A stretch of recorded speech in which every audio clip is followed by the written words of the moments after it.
Hello everyone, this is Reverend Dr. Roger Paul here at the group tonight, and my wife, Reverend Diane Silverhawk Paul. And tonight we're continuing on with paper 89. And we're in section 4, Origins of Sacrifice. We'll try to finish this tonight, so let's say a quick prayer and we'll get started. Father, thank you for bringing us together tonight, and thank you for the opportunity to study this wonderful revelation. Be with us tonight, open our hearts and minds that we might learn something and share it with others, and may do your will in this life, that we might learn and go on to the ancient world with a little more knowledge. We thank you for the opportunity to do this, and we praise your Son in allowing us to do this. In his name we pray. Your will be done. Amen. Okay, origins of sacrifice. Sacrifice as a part of religious devotions, like many other worshipful rituals, did not have a simple and single origin. The tendency to bow down before power and to prostrate oneself in worshipful adoration in the presence of mystery is foreshadowed in the fawning of the dog before its master. So that's kind of where we got it from. It is but one step from the impulse of worship to the act of sacrifice. Primitive man gauged the value of his sacrifice by the pain which he suffered. When the idea of sacrifice first attached itself to religious ceremonial, no offering was contemplated which was not productive of pain. The first sacrifices were such acts as plucking hair, cutting the flesh, mutilations, knocking out teeth, and cutting off fingers. Fun, doesn't it? As civilization advanced, these crude concepts of sacrifice were elevated to the level of the rituals of self-abnegation,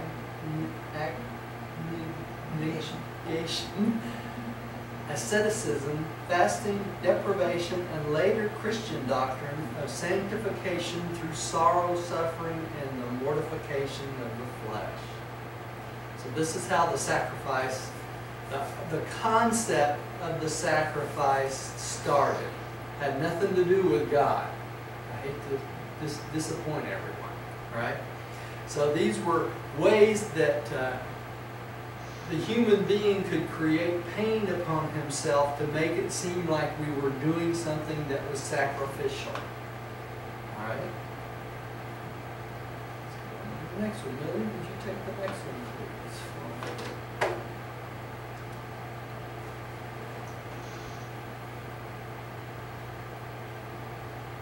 You got your mic on, Millie? Yes. You want me to read from my book? Yeah, the next one. 4:2. Oh, you did put it up. Yeah. Early in the evolution of religion, Just move your finger where the mouse is. There, it'll come back. Oh, no, I'm sorry. It's me. All right, go ahead, Millie. are you ready? Yeah, we're ready. Sorry, no. Early in the evolution of religion, there existed two conceptions of the sacrifice. The idea of the gift sacrifice, which connoted the attitude of thanksgiving, and the debt sacrifice, which embraced the idea of redemption. Later they developed the notion of substitution. Okay, so the first sacrifice was supposed to be a gift to the gods. Okay, the second idea of sacrifice was sacrifice because you owed the gods something, right? And that's the debt sacrifice. That's what they're talking about here. All right. Tim, would you take the next one, please? Man still later conceived that his sacrifice, in whatever nature might function, as a messenger bearer to the gods, might be a sweet savior in the nostrils of deity. This brought incense and other aesthetic features of sacrificial rituals, which developed into sacrificial feasting, in time becoming increasingly elaborate and ornate. Now we still use incense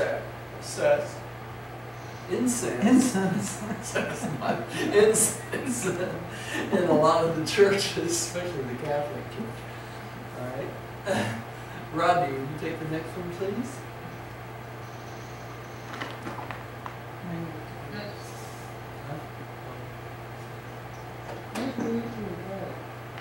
Sacrificial life of conciliation and propitiation replace the older methods of avoidance, vacation, and exorcism.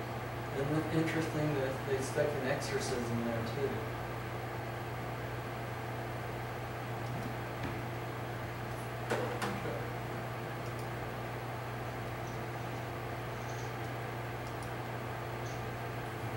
Here? The earliest idea of this sacrifice was that of a neutrality assessment levied by ancestral spirits. Only later did the idea of atonement develop. As man got away from the notion of the evolutionary origin of the race, as the traditions of the days of planetary prince and the sojourn of Adam filtered down through time, the concept of sin and original sin became widespread, so that sacrifice for accidental and personal sin evolved into the doctrine of sacrifice for the atonement of racial sin. The atonement of the sacrifice was a blanket insurance device which covered even the resentment and jealousy of an unknown God.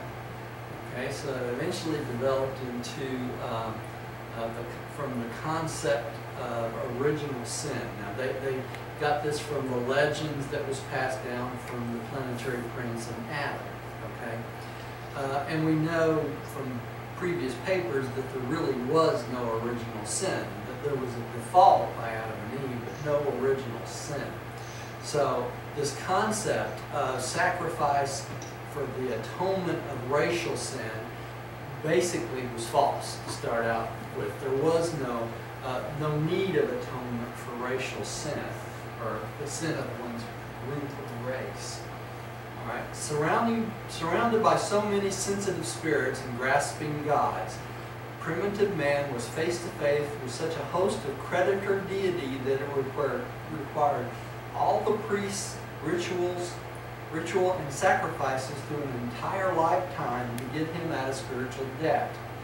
The doctrine of original sin or racial guilt started every person out in serious debt to the spirit powers. And we know this is not true, correct?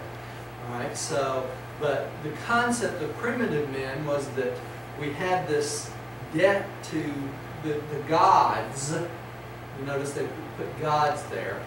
Not just God the Father, but gods, what they considered the gods, when you started out. And we know this is not true, right? Billy.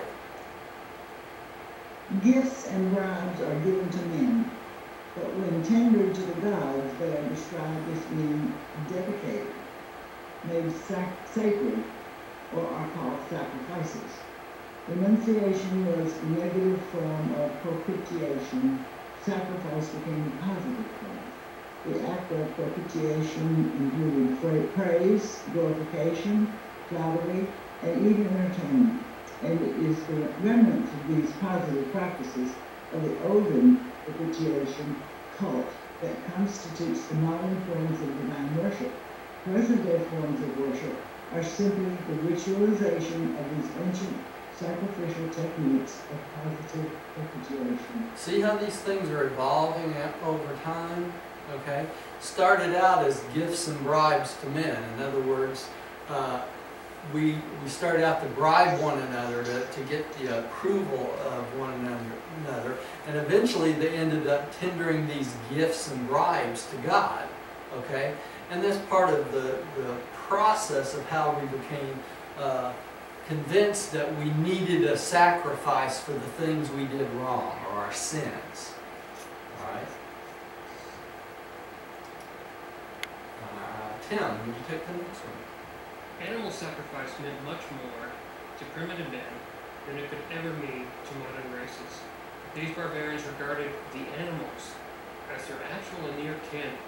As time passed, man became shrewd in his sacrificing, ceasing to offer up his work animals first he sacrificed the best of everything, including his domesticated animals. Okay, so it sacrificed his best dog, for instance. All right. Rodney, would you take the next one? There was no empty clothes for a certain Egyptian ruler made, and he stated that he had sacrificed 113,433 slaves, 493,386 head of cattle, 88 goats, 2,746 golden images, 331,702 jars of honey and oil, 228,380 jars of water, 680,714 geese, 6,744,420 loaves of bread, and 5,740,352 sacks of oil. And in order to do this, he must needs have sorely taxed his toil subjects. So in other words, for him to sacrifice, he had to get these things from his subjects. And the Egyptians were bad about when the Pharaoh died, they would sacrifice all the slaves that waited on him, and these beings were found in the tombs, basically. Okay? Hey Roger, Yeah. I had a question. Wouldn't you say that there's kind of a remnants like of today in the form of tithing when you go to a church? Yeah, it's along the same way, but the tithe is more tied to a belief that 10%, the 10% that Moses taught the Bedouins belonged to God. So what they considered was the tithe, the 10%, went to the church, and that's what supported the church and the priest and that sort of thing. Okay. So you're talking about back in those biblical days, you're talking about the support of the temple, where they would exchange money and coins. That's right. 10%? That's right. That was the 10%, which is a lot different than the animal sacrifices that was even going on up to the time of Jesus, right? They had a certain amount of animal sacrifices for different types of things. So even, you remember, we were reading the other day that even Jesus' mother, Joseph, had to sacrifice 2 doves to cleanse his Mary after having Jesus, because that's the way they felt. They felt she was unclean after having a baby. So they had to sacrifice 2 doves right after he was born. And that kind of sacrifice, the animal sacrifices, was considered payment to God, in a sense of you sacrifice to make payment for something you've done wrong, or you're breaking the mores and that sort of thing. And that's how that whole sacrificial lamb concept came up, is the Bedouins and the Jews felt like they were in debt, just like these early men did, in debt for their sins, so they had to basically bribe their way out of their sin. That's the way it works. Where the tithe is more giving in support of what they felt already belonged to God. In other words, they were giving God what was due Him, because they felt like they owed it, which was different than the sacrifice, right? Right, because the Torah states that, without the shedding of blood, there can be no remission of sin. But Right. that's why they're buying the doves, correct? That's right. Sacrifice. And it's just amazing how, when you view that evolution, how they went from animals or doves to coins, if yet, the coins was always in that, the now. Oh yeah, yeah. And it took coins to buy these animals. Right. A lot of these people were merchants and things like that, and they did not raise animals, so they had to go purchase them, and they purchased them at the temple, and then the temple got the profit from the purchase. But it's just, like a lot of church people today, it's sort of like, they still continue to read the Torah or the Old Testament. Yeah. And they have, now it's all about giving paper. Yeah. There's there's no blood sacrifice. So isn't that kind of a contradiction? Well, no, because they evolved away from the blood sacrifice, which is kind of interesting because, you know, when Jesus comes along and he says no sacrifice is necessary to God, you know, God forgives your sins because he has mercy. It's got nothing to do with the sacrifice whatsoever. And it's interesting how even the Jewish religious has adopted the fact that these blood sacrifices are no longer necessary. You know, it's the evolution of man to coming to a senses. Now, the interesting part is many of the churches still believe that Jesus was sacrificed, his blood was shed for the remission of all the world's sin. And we know from the book that's not true. That was Paul's theology. Paul came up with that idea. And Paul came up with the idea of the remission of sin, the blood sacrifice for the remission of sin, because he was a Jew and he felt like by teaching that, the Christian concepts would be more palatable to the Jews. All right, so that's really how that got started. So Paul basically replaced the sheep and the blood sacrifices with the sacrifice of Jesus in place of all sacrifices. And we know that that sacrifice was not necessary. So, anyway. Well, I've got a comment as well. Yeah, go ahead, You Rodney. know, there's one part that people overlook too.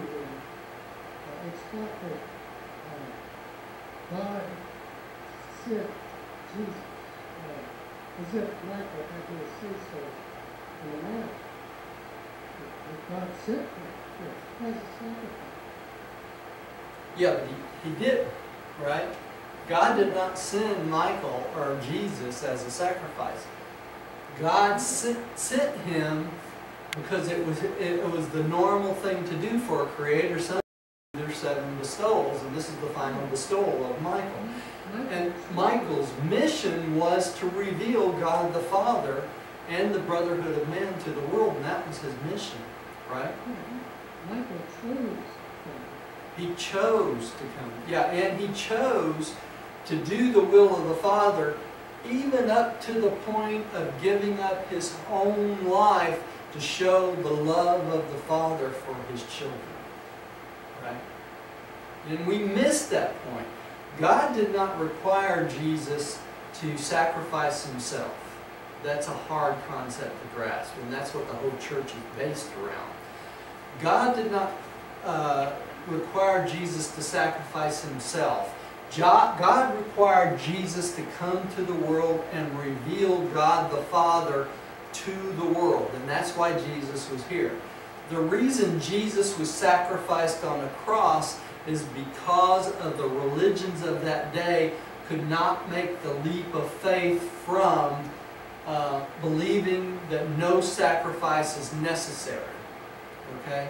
And so the natural thing to do, they were afraid of Jesus. He was a big threat because when he went around and said the whole concept of religion is itself, man's only concern is to realize the love of God the Father, realize God is your Father, and that all men are your brothers. It's just that simple. That's the whole gospel in a nutshell. And it was too simple for the Jewish mind to conceive at the time, you know? And it's a pity. So the real reason that Jesus was sacrificed on a cross was the cruelty of men, when you come right down to it. You know? And hey, Roger. The Jewish Sanhedrin. Yes. Most people who are readers of the Urantia book would agree that there is a difference between the teachings of Jesus, but yet a little bit different from the New Testament, you know, where there's verses, I'm sure, where people would come to you and say, well, I can show you where Jesus said he's going to be sacrificed and give his life up for a ransom. Yeah. But in the Urantia book, there's a difference because he's revealing the Father and his personality, like you said, you know, the Fatherhood of God and the brotherhood of man. Yeah. But there are verses in the New Testament and the 4 Gospels where they could point that out.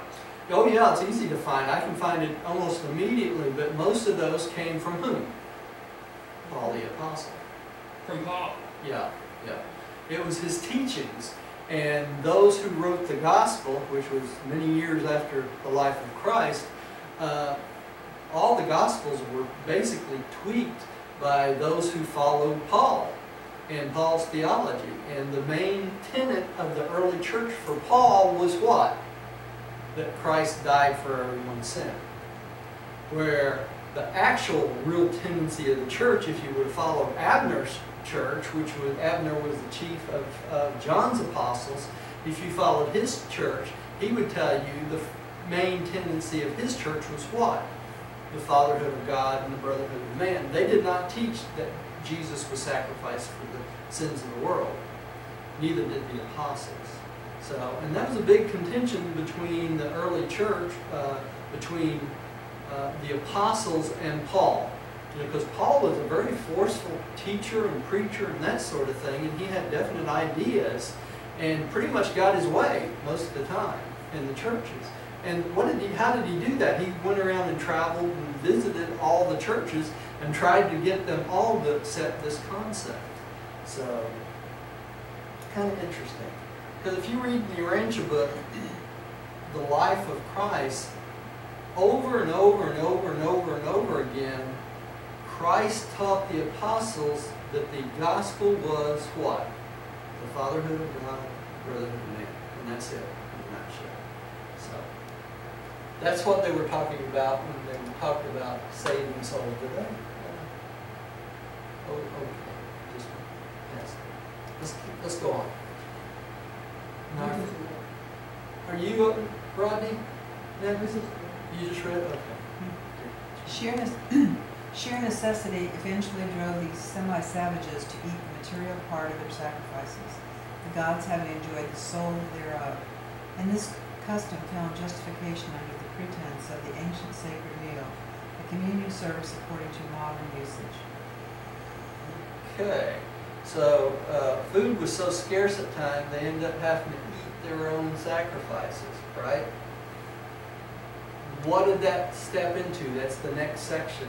How did this work? It actually stepped into human sacrifice and they started being cannibalistic. You know, that's like what Jesus teaching the Pharisees when he said, you know, about David. Yeah. He didn't sacrifice. Remember that? Right. Uh-huh. Yeah. Roger, I think what they're getting at here in the last sentences, you know, the modern day church like communion, actually represent the bread and his blood, and the blood and his blood. That's right, Rodney. It is. Yeah, the communion basically is the sacrifice, right? You know, when they say the body of Christ and the blood of Christ, you know, they mean it literally. When you eat the bread, you're eating the body of Christ, and when you drink the wine, you're drinking the blood of Christ. That's the sacrifice. And that would be from the Catholics, Catholicism. That's just about all of them. The Baptists, the Methodists, all of them believe that. You know, most of the creeds have that in it. You know, that the blood, Christ's blood was sacrificed for the sins of the world. And that's Pauline theology. Okay, let's go on. Did you just read that? Okay. Sacrifices and cannibalism. Modern ideas of early cannibalism are entirely wrong. It was part of the mores of early society. While cannibalism is traditionally horrible to modern civilization, it was part of the social and religious structure of primitive society. Group interests dictated the practice of cannibalism. It grew up through the urge of necessity and persistence because of the slavery of superstition and ignorance. It was a social, economic, religious, and military custom. So all groups, all tribes, all people at one time were cannibalistic.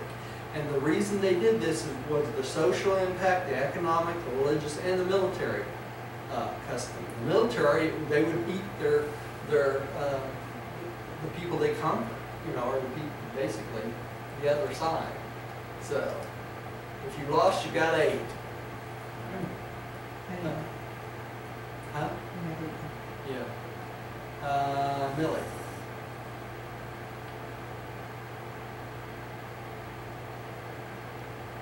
Early man was accountable.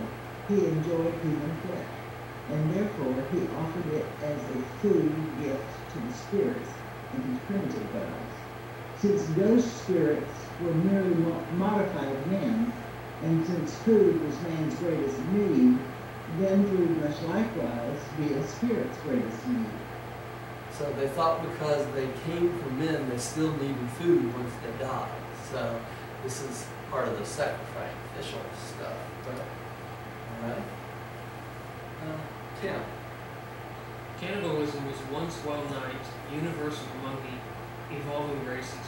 The Sandics were all cannibalistic, but originally the Andanites were not, nor were the Nodites and Adamites, neither were the Andites, until after they had become grossly admixed with the evolutionary races. And we kind of know where these came from, right? The Andites from Andi and Infanta, the Adamites from the descendants of Adam. The Nodites were descendants of the Calagasta 100 that rebelled, right? And the Sangites were the 6 original colored races, right?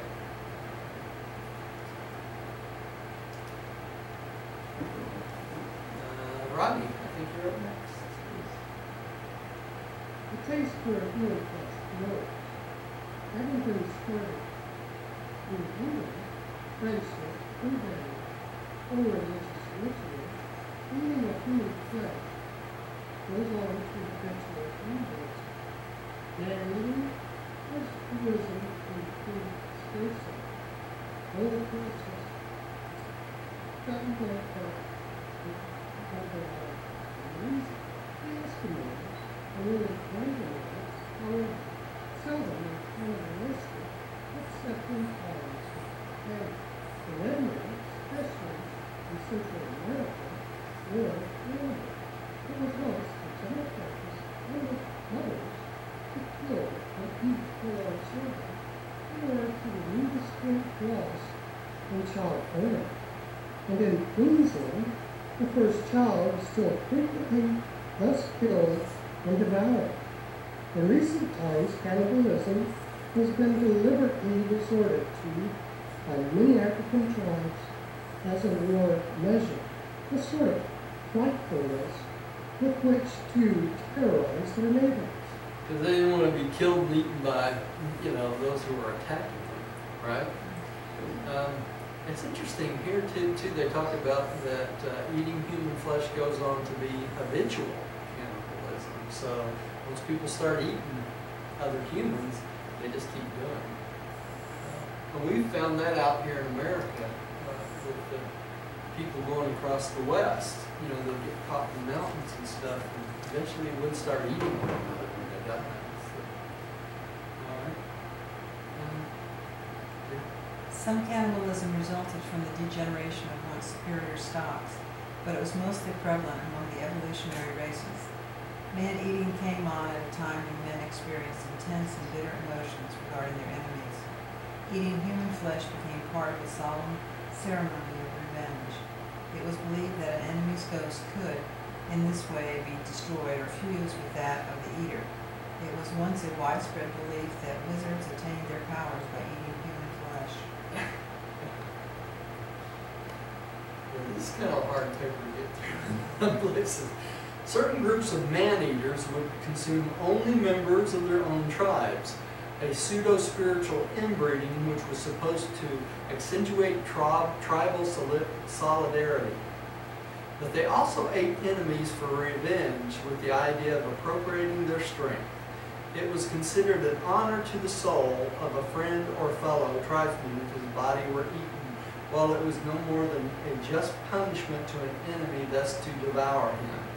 The savage mind made no pretensions to being consistent. Kind of like the modern minds, right? We're pretty inconsistent too. Billy, would you take the next one?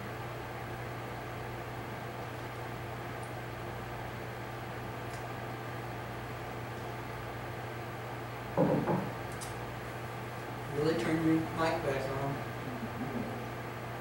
Among some tribes, aged parents would seek to be eaten by their children, Among others, it was customary to refrain from eating near relations. Their bodies were sold or exchanged for those of strangers. There was considerable commerce in women and children who had been fattened for slaughter. When disease or war failed to control population, the surplus was unceremoniously eaten. That's not a nice thought, is it? All right, this is a long one. Tim, would you want to give this a try? Notice also how the Revelatories use the word wizard versus warlock, Yeah. because the word warlock means an oath breaker. Yeah. Cannibalism has been gradually disappearing because of the following influence. One, it sometimes became a communal ceremony. The assumption of collective responsibility for inflicting the death penalty upon a fellow tribesman. The blood guilt ceases to be a crime when participated in by all, by society. The last of cannibalism in Asia was this eating of executed criminals. 2, it was very early became a religious ritual. The growth of those 2 years do not always operate to reduce man-eating. 3, eventually it progressed to the point where only certain parts of organs of the body were eaten. Those parts supposed to contain the soul or portions of the spirit. But I think of Hannibal Lecter when I read this. I know, really. Yeah. A higher taste. Blood drinking became common, and it was customary to mix the edible parts of the body with medicines. 4, it became limited to men. Women were forbidden to eat human flesh. 5, it was next limited to the chiefs, priests, and shamans, or medicine men. 6, then it became taboo among the higher tribes. The taboo on man-eating originated in Dalmatia and slowly spread over the world. The Nodites encouraged serum cremation as a means of combating cannibalism, since it was once a common practice to dig up buried bodies and eat them. 7, human sacrifice sounded the death knell of cannibalism. Human flesh having become the food of superior men, the chiefs, it was eventually reserved for the still more superior spirits, and thus offering of human sacrifices effectively put a stop to cannibalism. Except among the lowest tribes, when human sacrifice was fully established, man-eating became taboo. Human flesh was food only for the gods. Man could only eat only a small ceremony, but a sacrament. So we could only eat a little bit at that point. Okay, this is very hard to take, all this. That's why I left all 70s in one slide. You know, but this is the progression of cannibalism over time. And you know, when they get to the 6th one, when they start talking about Dalmatia, the Caligasser 100 try to reduce the amount of cannibalism by having them cremate the bodies, because they didn't even dig them up after they were dead. So it's an interesting concept of where human sacrifice came from and eventually wound up. Okay, Rodney, would you take the next one? Substitutes similar to general use for sacrificial purposes. And even among the more backward tribes, dog eating greatly reduced their meat. The dog was the most domesticated animal in its home, understood both as such and as food. So the family pet, the dog, would end up being food. And this is an interesting picture next. This is the story. It's a story from the Bible, and actually Jesus talks about it in his life in one of his teachings to the apostle. This was I'm going to destroy this name. The sacrifice of Jephthah's daughter. Okay, and y'all may remember this story. I think it was from Samuel. No, it was the book of Judges. Okay, and he was a great warrior, and he vowed to God if he could secure his bargaining with God. And this is what gets you in trouble. If he had victory in his battle, he would sacrifice the first creature he sees upon returning home, thinking it would be one of his slaves, right? But unfortunately, when he returned home, the first person he saw was his daughter. So he had to sacrifice his daughter, and that's what this picture is about. And there's an explanation of this in the next slide. Okay. I thought that was an interesting thing. Jedediah. Yeah. 6. Evolution of human sacrifice. Human sacrifice was an indirect result of cannibalism as well as its cure. Providing spirit escorts to the spirit world also led to the lessening of man-eating, as it was never the custom to eat these death sacrifices. No race has been entirely free from the practice of human sacrifice, in some form and at some time, even though the Endomites, Nodites, and Nodites, and Endomites were at least addicted to cannibalism. Okay, it's interesting too, the human sacrifice got out of hand in South America. And basically, they say, at one place in the Urantia book, it talks about how it literally destroyed the great cities of South America. Human sacrifice got to a point where it got out of hand. It's kind of interesting. There's a lot of shows on TV about that. Human sacrifice has been virtually universal.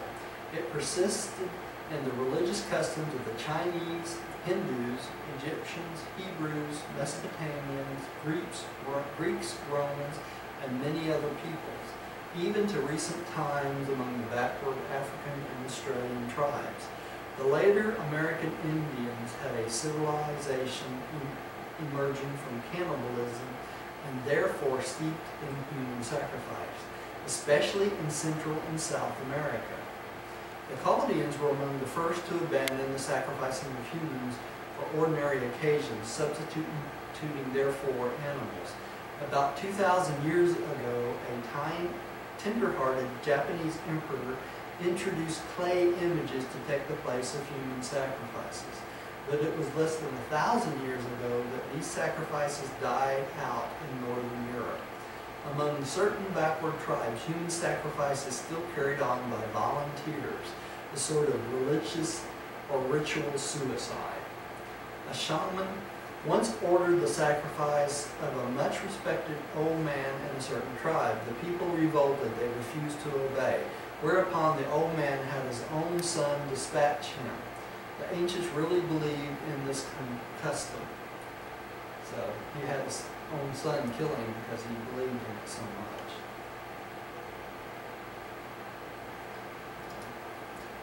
Millie, will you take the next one? Yes. There is no more tragic or pathetic experience on record illustrative of the heart-rending contentions between ancient and time-honored religious customs and the contrary demands of advancing civilization than the Hebrew narrative of Jephthah. Is that his name? Yeah. Jephthah. Yeah, I think And that's... his only daughter. As was common custom, this well-meaning man had made a foolish vow and bargained with the gods of battle, agreeing to pay a certain price for victory over his enemies. And this price was to make a sacrifice of that which first came out of his house to meet him when he returned to his home.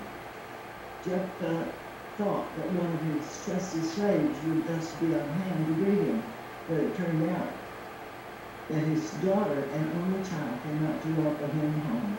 And so even as late a date and among a supposedly civilized people, this beautiful maiden, after 2 months to mourn her fate, was actually offered as a human sacrifice by her father, and with the approval of his fellow tribesmen. And all this was done in the face of Moses' stringent rulings against the offering of human sacrifice. But men and women are addicted to making foolish and needless vows, and the men of old held all such pleasures to be highly sacred. That was the picture we just saw just a few minutes ago. And you notice here, even Moses forbid the Bedouins to do any more human sacrifice. Remember the story about Moses? And he forbid them to do that, but this guy still did it. Tim. In olden times, when a new building of any importance was started, it was customary to slay a human being as a foundation sacrifice. This provided a ghost spirit to watch over and protect the structure. When the Chinese made ready to cast a bell, cut 43, the sacrifice of at least one maiden for the purpose of improving the tone of the bell, the girl chosen was thrown alive into the molten metal. Well, we come up with some really stupid ideas, don't we? A ghost spirit to watch over the building, and a girl thrown into the metal to make a tone of the bell better. I mean, is this not just ridiculous? Kind of reminds you of a movie. It's kind of a silly movie. Tom Hanks, Joe and the Volcano. Yeah. Jump into the volcano. That's a sacrifice.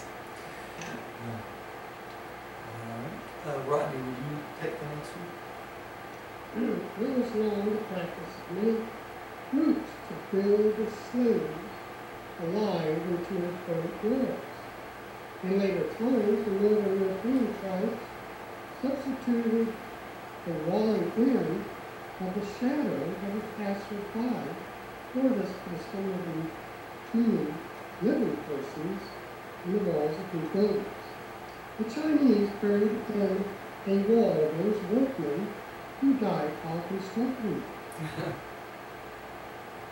That brings the question, if they wall in the shadow of somebody that's walking by, do they still have a shadow after? Of course they do.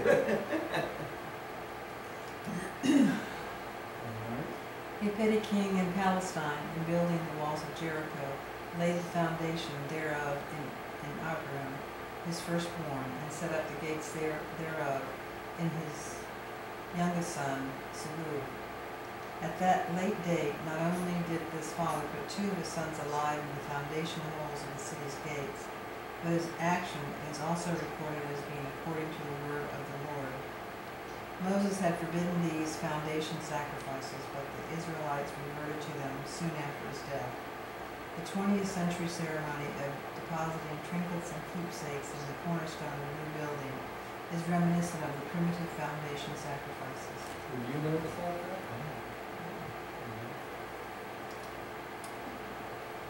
It was long the custom of many peoples to dedicate the first fruits of the Spirit To the Spirit.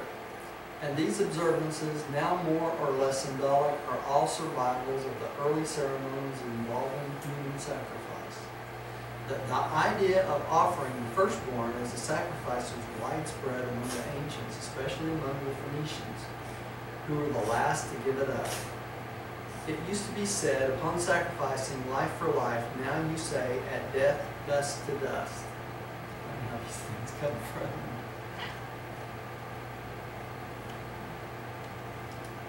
Ashes to ashes and dust to dust. Millie, did you take the next one?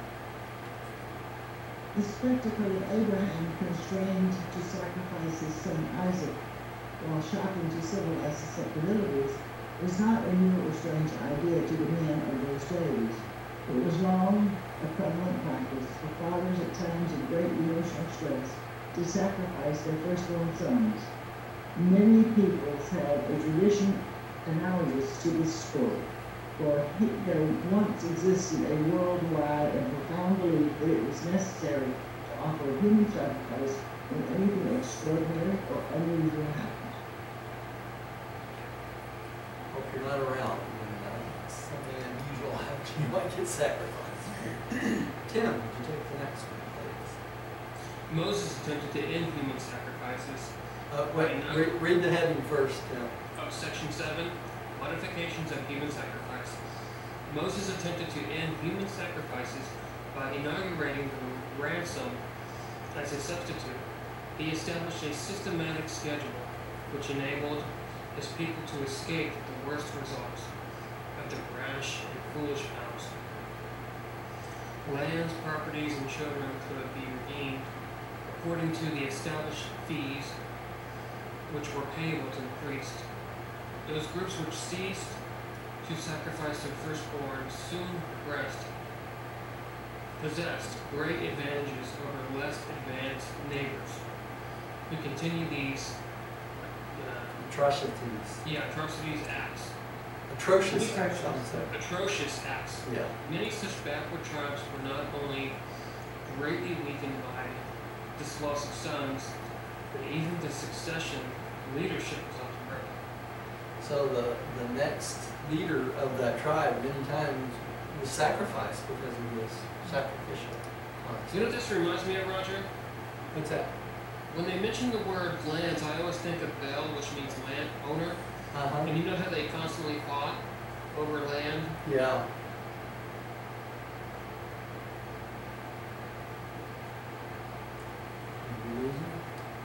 No, he was trying to find a correlation between. Oh, yeah. Yeah, and it comes back to the concept of being ransomed, you know, and that's really where the concept of Jesus being ransomed for everybody's sins that Paul came up with, right? Yeah. Well said. Yeah. All right. Rodney, would you take the next one, please? That proof of the Passover child sacrifice was a custom of smearing blood in the house or place for the protection of the firstborn. This was often done in connection with one of the sacred feasts of the year. And this ceremony, once obtained over most of the world from Mexico to Egypt. Remember in the Ten Commandments where you see him, you know, putting the blood around the door? That was to protect the firstborn on the Passover, right? The Jewish festival. The Jewish festival. That's right. Death angel. Yeah, an angel of death, so that the angel of death would pass over this house, right?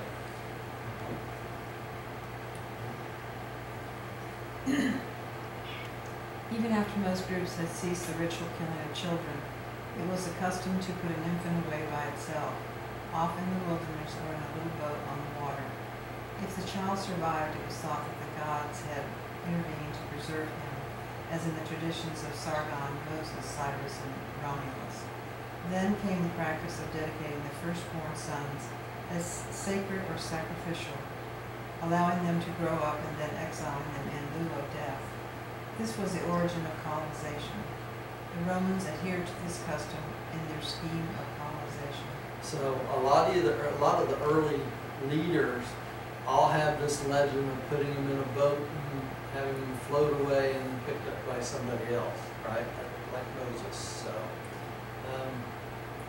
this is the next is a picture of the Romans.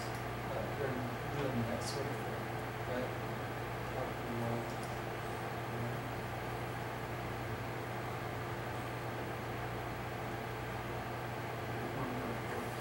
Many of the peculiar associations of sex laxity with primitive worship had their origin in connection with human sacrifice.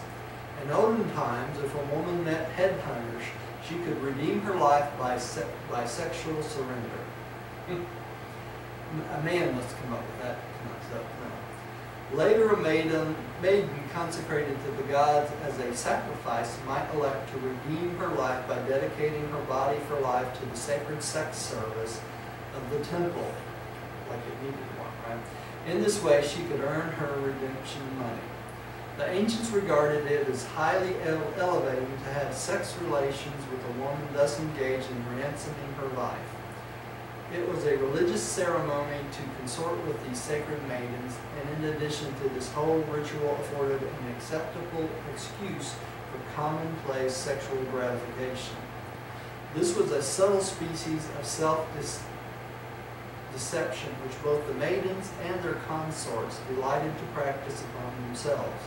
The Moors always dragged behind the evolutionary advance of civilization, thus providing sanction for the earlier, more savage-like sex practices of the evolving races.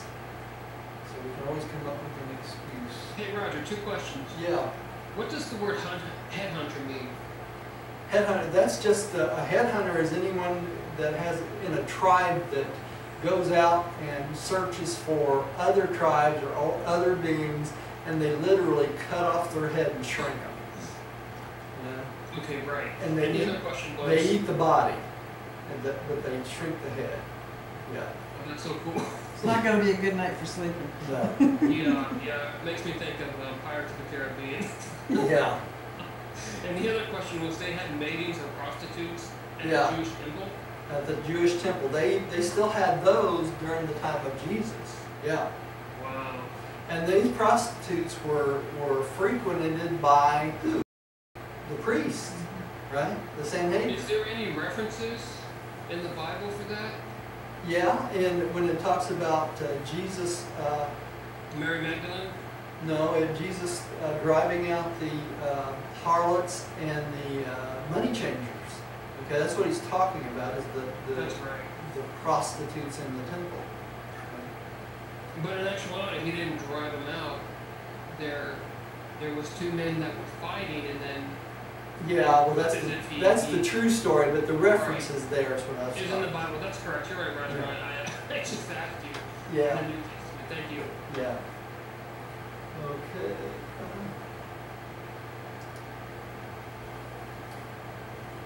Millie's up. Millie, could you take this one? Yes, temple harlotry eventually spread throughout southern Europe and Asia. The money earned by the temple prostitutes was held sacred among all peoples, a high gift to present to the gods.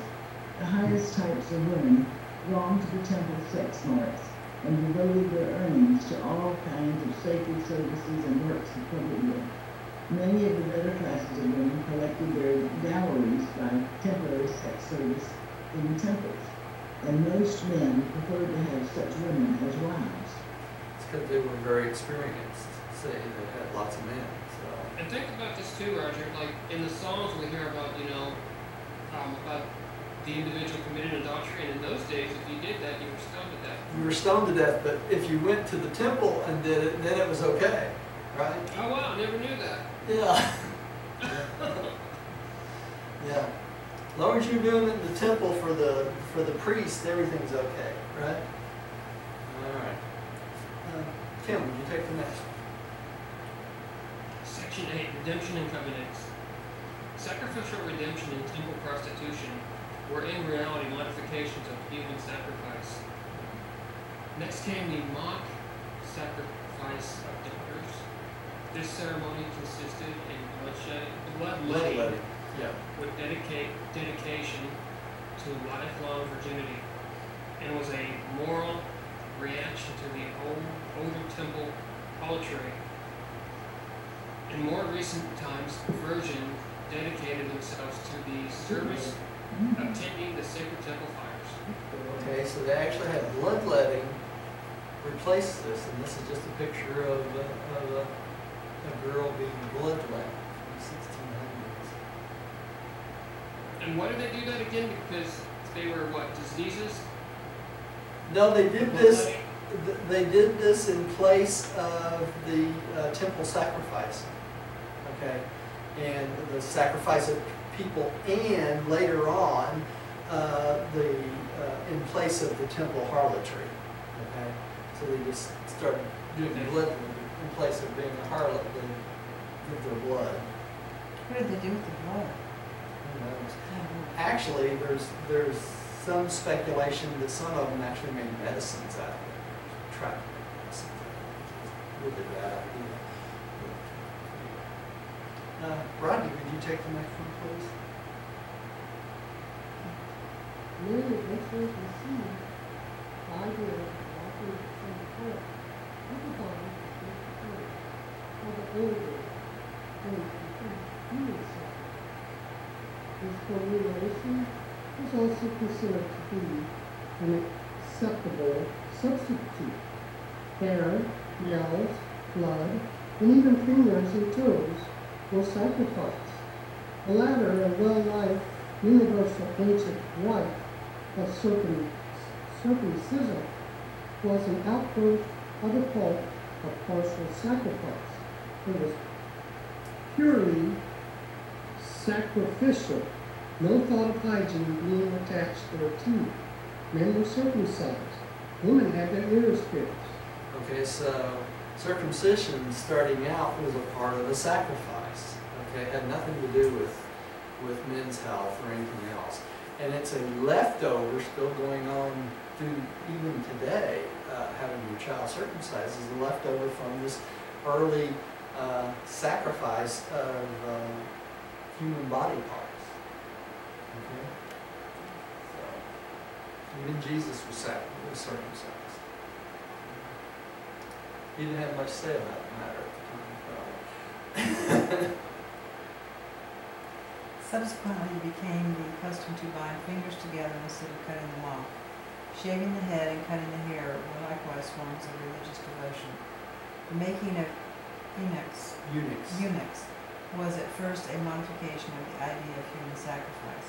Nose and lip piercing is still practiced in Africa, and tattooing is an artistic evolution of the early crude scarring of the body. There you go. Hey, Roger.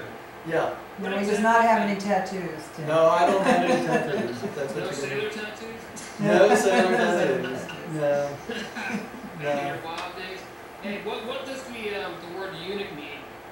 Eunuch is Yeah. someone who's had their personal part cut off. Right. That's Yeah. what I thought it meant. Yeah, to keep from being tempted into having sex. Wonder how they use the bathrooms. Yeah, I don't know.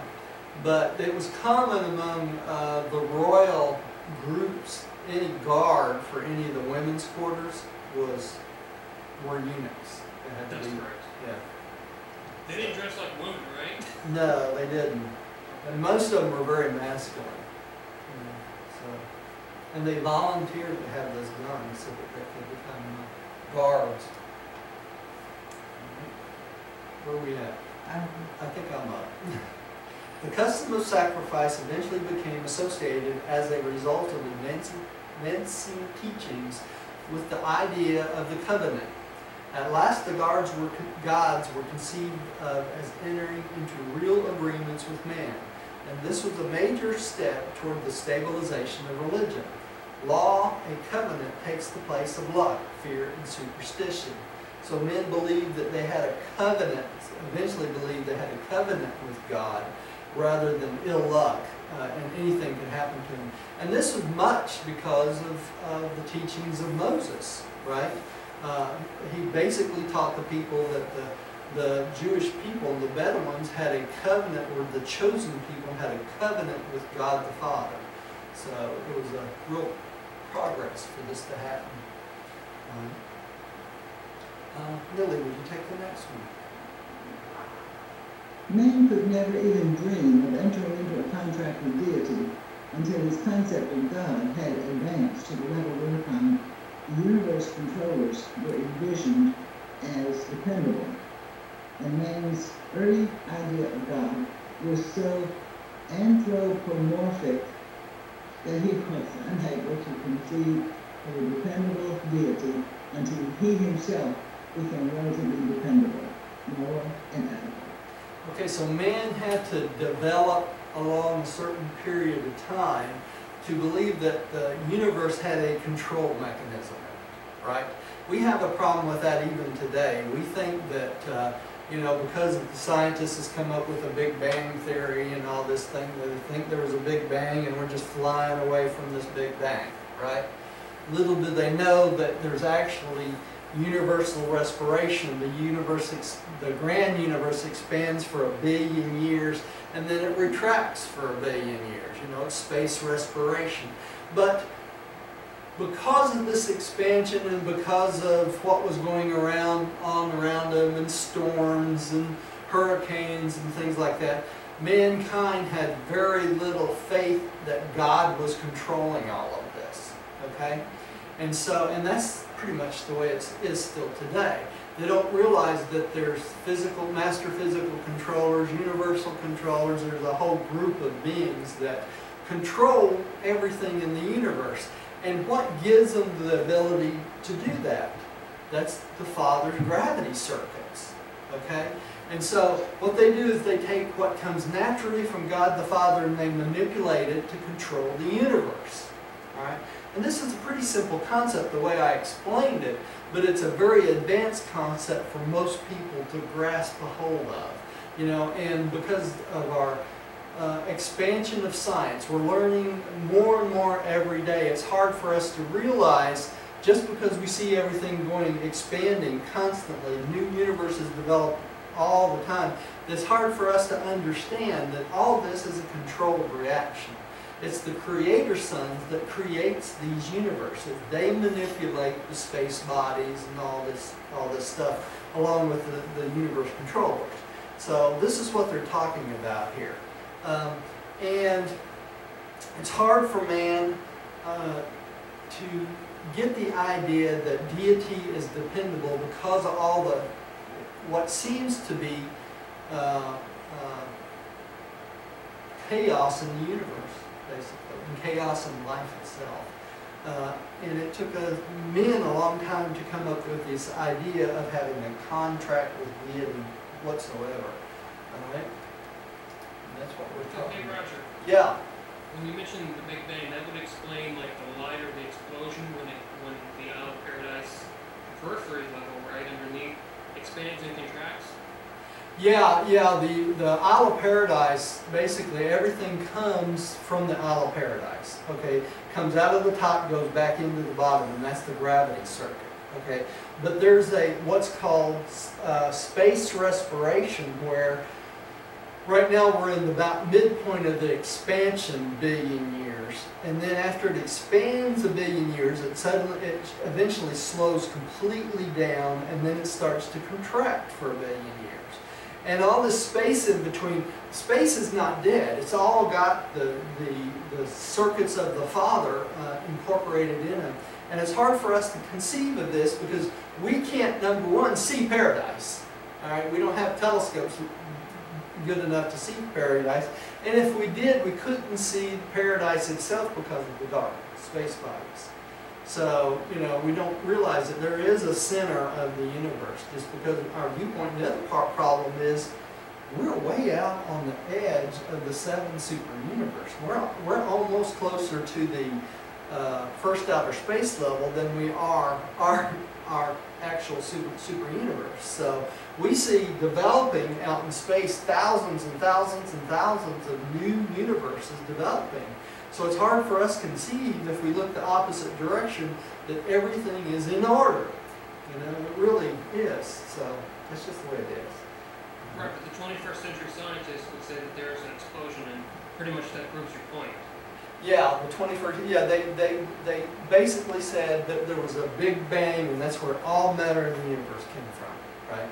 Well, all matter in the universe did come from a central location, paradise, but it is not going to continue to expand to fall apart, you know, which I guess some scientists believe yet.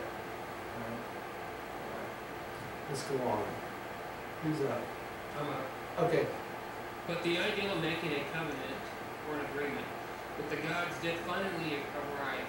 Evolutionary man eventually acquired such more dignity that he dares to bargain with its gods. And so the business of offering sacrifices gradually developed into the game of man's philosophic bargaining with God.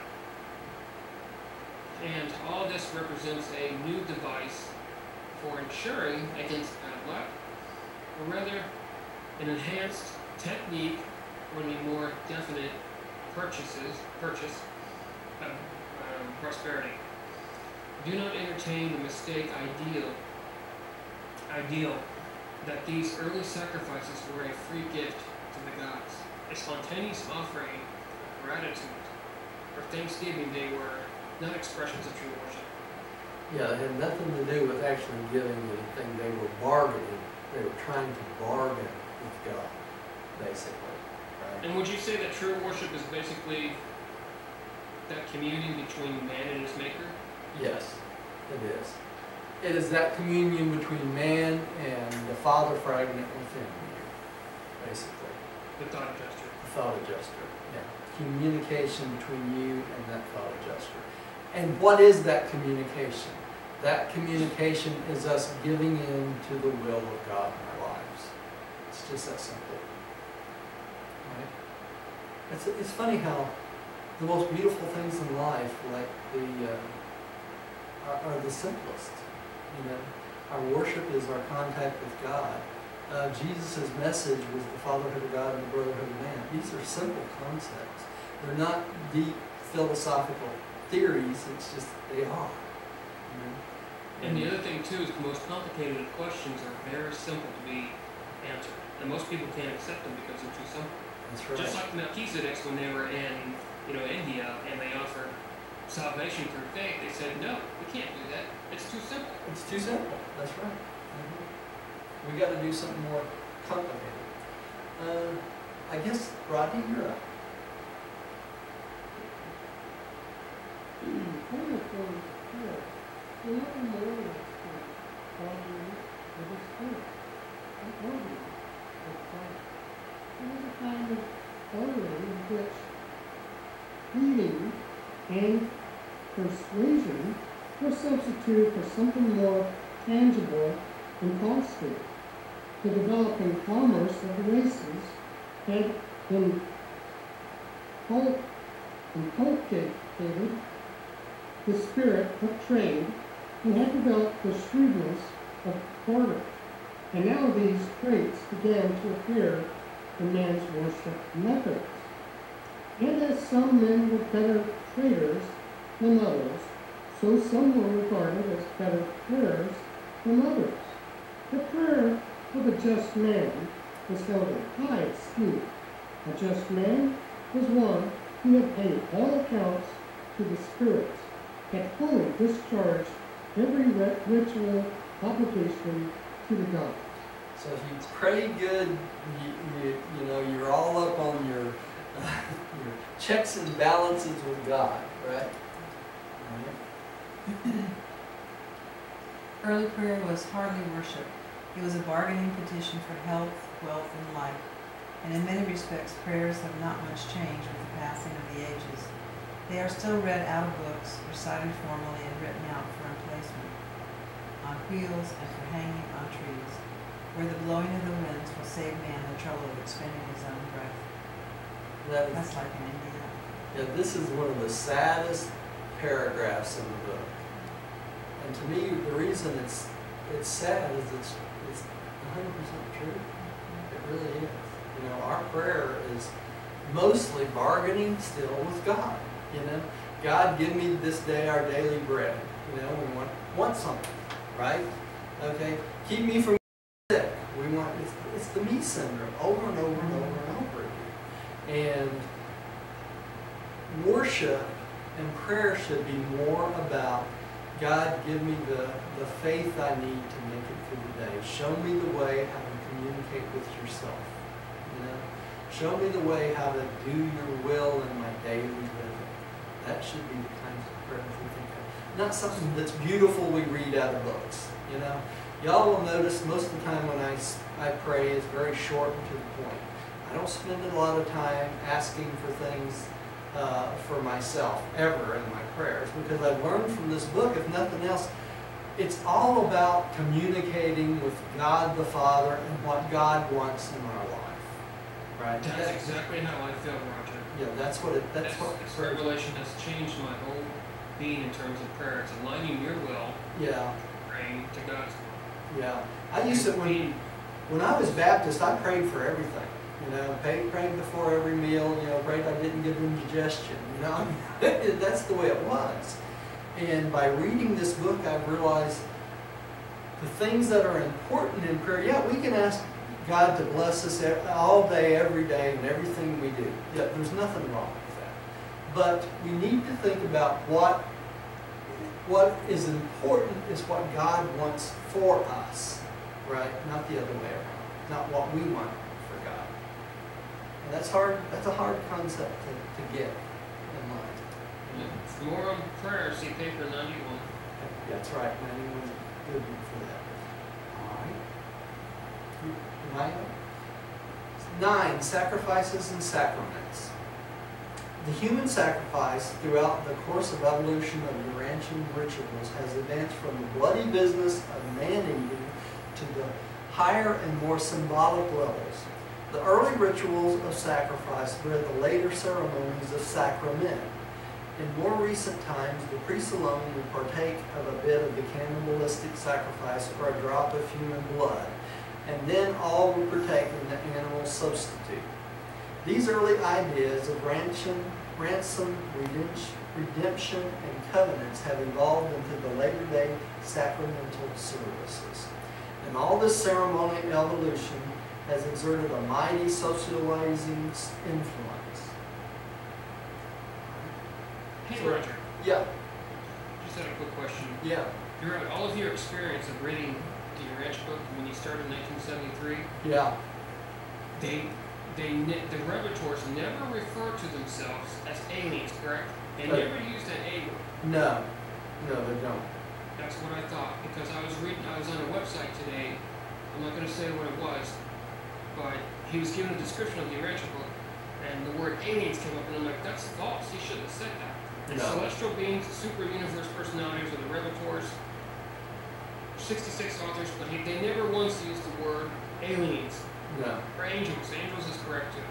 Yeah, angels would be correct, but in some cases angels are correct. Not all the revelators were angels. You know, there are a lot of different types of beings, like the Melchizedeks are not angels, right? And the Lenonadek and Veronadek sons are not angels. They're a different type of being. And the material sons and daughters are not angels. Angels are angels. There's a whole group of like 12 different classes of angels. And each class takes care of a different part of the universe. But they are not called aliens anywhere in the book. In reality, if you think about it, all the beings that came to this planet, even from Jerusalem, you know, when the 100 came to this planet, you could consider them aliens. Why? Because they're not born of this world. They were transported to this world and then given a human body. And you could consider them aliens, but they are not referred to as aliens anywhere. That's correct. Yeah, that's correct. I say that just because when you when you say the word aliens, you think of Little Green Men, or when you say ETs. Mm-hmm. Yeah, yeah. And another interesting point, Tim, is we do not know. You know, I know a lot of people have seen what they considered aliens and things like that. We don't know who these beings are. They could be, like I said, they could have been the surgeons from Avalon that came and helped put Adam and Eve together, or the Dalgassi 100 together. You know, they could look like Little Green Men. They could look like Greys. Who knows? We don't know. They do say in the Revelation that creation is very vast. So yeah, I definitely agree with you. Yeah, there's all types of beings out there. So the beings that come to this planet, most of them, like student visitors and things like that, are probably on the Morantia or higher level, so we won't see the physical bodies of them, right? But I'm sure there's some more advanced civilizations, you know, when we come out of quarantine, I'm sure they'll be able to visit this planet if it's allowed by that time. So I think the thing that keeps us from having a lot of communication from outside worlds is our own quarantine, and when that's lifted, all bets are off at that point, you know. So anyway, that's my opinion on it. So, did that answer your question?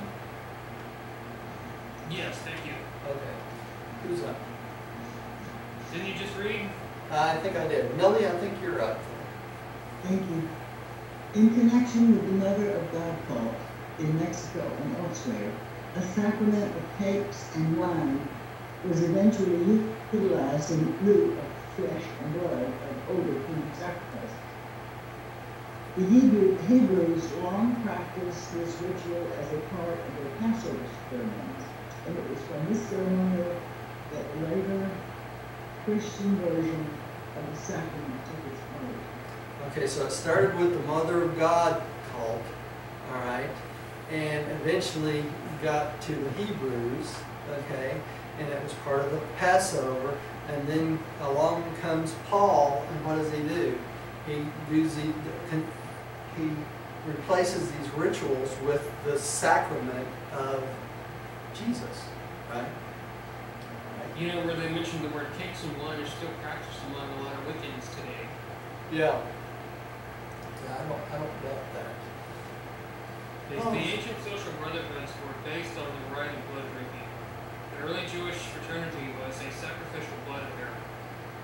Paul started out to build a new Christian cult on the blood of the everlasting covenant or agreement.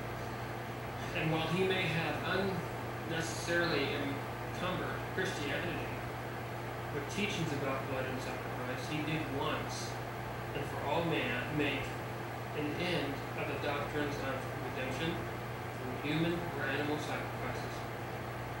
His theological compromises indicate that even revelation must submit to the graduated control of evolution. According to Paul, Christ became the last and all-sufficient human sacrifice. The divine judge is now fully and forever satisfied. Okay, notice it says here, according to Paul. It doesn't say according to your ancient book. Okay, just wanted to make that clear. All right. But see, that was my question, you know, about why are people still continuing to tithe? And then you answer that. Yeah, I mean, the tithe is necessary to keep the lights on in your church. lights on in the church, yeah. But then again, I've heard preachers say, well, if you don't give that tithe, God's going to get angry with you, and you know what I mean? You ever hear that? I'm sure you have. Yeah. No, the tithe actually started out back in the times of Adam and Eve. Well, it actually started before then. It actually started in Dalmatia, but they lost it up to the time of Adam and Eve. And Adam and Eve, the sons of Adam, started the tithe for the Sethite priests, right? To keep, to make sure that the people gave to the priests, because the priests were the ones that took care of sanitation and ceremonies, and marriages, things like that. And they weren't able to work in the fields, so the tithe was supposed to help support them so that they could have a normal life like everybody else does. Okay? And eventually it came back to that the tithe was the 10% for God. Well, in essence, it was the 10% to do God's work, really, more than anything else. And that's what the tithe should be about. You know, not about making the church so wealthy that you're overflowing with money. You know. And, so anyway, that's another sermon. All right, where are we at? Did we do this? Yeah. Okay. I think it is. And so all those open the sacrifice as a volume to the cult of sacrament. Thus over the sacraments of other religions and legitimate successors of those sacrament-bearing ceremonies of human sacrifice understood earlier cannibalistic rituals.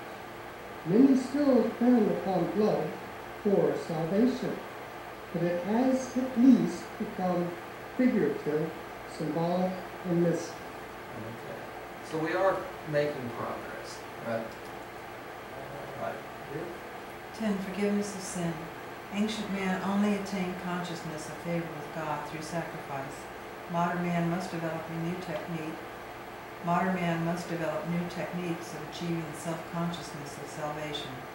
The consciousness of sin persists in the mortal mind. but the thought patterns of salvation therefrom have become outworn and antiquated. The reality of the spiritual need persists, but intellectual progress has destroyed the olden ways of securing peace and consolation for mind and soul. Okay, so man still has this concept of sin and a consciousness of salvation. Okay, but he needs to replace this sacrificial concept with the concept of what? Faith. The faith that God is your Father and all men are your brothers. That's what needs to replace this guiltiness of sinning. Okay? And the only way that you can do that is over time. And if the church does not grasp a hold of this concept, you're going to lose the young people audience of future generations, because the younger generations, the young people don't buy into this sin sacrifice thing as they did before. All right? This is the altar of the temple of heaven by the Ming dynasty. That was kind of interesting. What is that again? This was, that was let me go back one. The altar of the temple of heaven by the Ming dynasty. This is where they used to do sacrifices in China. Okay, and it's still there. So even the Orientals were involved in sacrificing. All right, sin must be redefined as deliberate disloyalty to deity. Okay? In other words, rebellion against God the Father. There are degrees of this disloyalty: the partial loyalty of indecision, the divided loyalty of confliction, the dying loyalty of indifference, and the death of loyalty exhibited in devotion to godless ideas. So there's a lot of ways to have that seed of rebellion planted in the human soul. And that's what they're talking about here. Right? Hey, Roger. Yeah. Could you give kind of a commentary on where they say the partial loyalty of indecision, the divided loyalty of confliction, the dying loyalty of indifference, and the death of loyalty exhibited in devotion to godless ideas? Could you get kind of a small little commentary on... Small in a nutshell? Okay. Yeah, partial loyalty, just down the list. Yeah, they're talking about degrees of disloyalty here, to start out with, right? And what are they talking about disloyalty? They're talking about going against the will of God, rebellion. That's what they're talking, okay? So, if you're going against the will of God and you're indecisive on issues having to do with religious concepts, okay, that's the partial loyalty of indecision. Okay, does that make sense? The divided loyalty of confliction, when you're conflicted between two ideas. What's a good example of that? Good and evil? Good and evil. The concept of God the Father forgiving sin and God the Father requiring sacrifice. That's a confliction. You see, they're not harmonious. They can't live together. You can't have an all-loving God and have Him angry at you all the time because you're a stupid child, right? So that's the loyalty of confliction they're talking about here, okay? The dying loyalty of indifference. What are we talking about? How many people you know that just don't care about anything religious? Have you heard that before? Of what, Roger? Anything religious. Right, exactly, yes. You know, you walk up to them, they're like dead people walking around. If you start talking to them about spiritual matters, they get this glaze over their eyes. It's like their head rolls back in their head and they go, they're dead. You know? Yeah. They're like the walking dead because they have grasped a hold of this loyalty to indifference to anything spiritual. You follow me? Okay, and the other one, the loyalty exhibited in devotion to godless ideals, we're talking about living in the world and not benefiting the world in any way, shape, form, or fashion. Right? The only way you can, well, the only way you can help your brothers and sisters is what? help them in everything you humanly possible short of hurting yourself. Love your brother more than yourself. That's what it boils down to. And it comes Well, back. when they say godless ideals, is that also related to being like an atheist? That relates to being an atheist, living a life of what you would consider sin or immoral, where you're hurting people constantly. That's the kind of thing they're talking about, the godless ideals, right? Living in the There's no world. such thing as wrong. Huh? Like there's no such thing as wrong. Like you're living that there's no such thing as wrong, and we all have an innate part of us that comes from God that tells us that it is, right? We have a moral compass, and that compass comes from God. That's right. correct. That's a done justice. Yeah. All right. Does that help any? Yes, thank you so much for that. I appreciate that. Sure. It's very important to me. All right. Who's up? Millie. Millie. Yes. The sense or feeling of guilt is the consciousness of a violation of the morals. It is not necessarily sin. There is no real sin in the absence of conscious disloyalty to deity. Is that not as plain as it can be? There is no real sin in the absence of conscious disloyalty to deity. What makes something a sin is it's disloyal to God the Father, right? You're not following the leading of God the Father. You're not listening to that thought adjuster within you. That's Right, so if it's a violation of the morals, what do you call that? Error? error. That's correct. Or, yeah, Because the mores that are out there aren't necessarily correct. These are just things we've come up with to live with one another. Right. And it's not necessarily sin. Because Christianity, there's so many questions. I mean, just the simplest, oh God, just so many. You've heard it, you know, is this a sin? Is that a sin? That's right, kind of like what I'm talking about. Yeah. I'm not going to go into the graphic details, but that's what I've read, and it's just ridiculous. Yeah, it is. It's been out of hand for years. Right. All right. And that's usually pious men setting themselves up as judge, jury, and executioner. Right? The possibility of the recognition of the sense of guilt is a badge of transcendent distinction for mankind.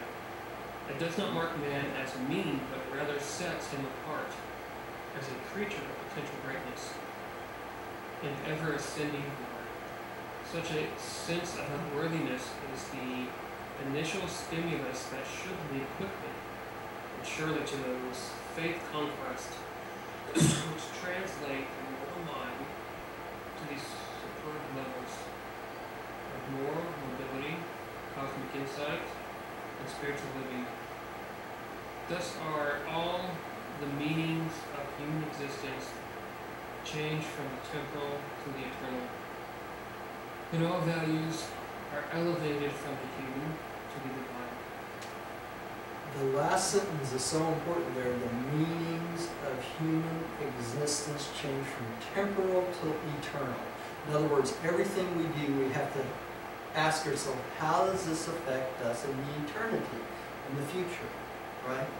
And the values are elevated from the human to the divine. How are the values elevated from the human to the divine? Not my will, but thy will be done, right?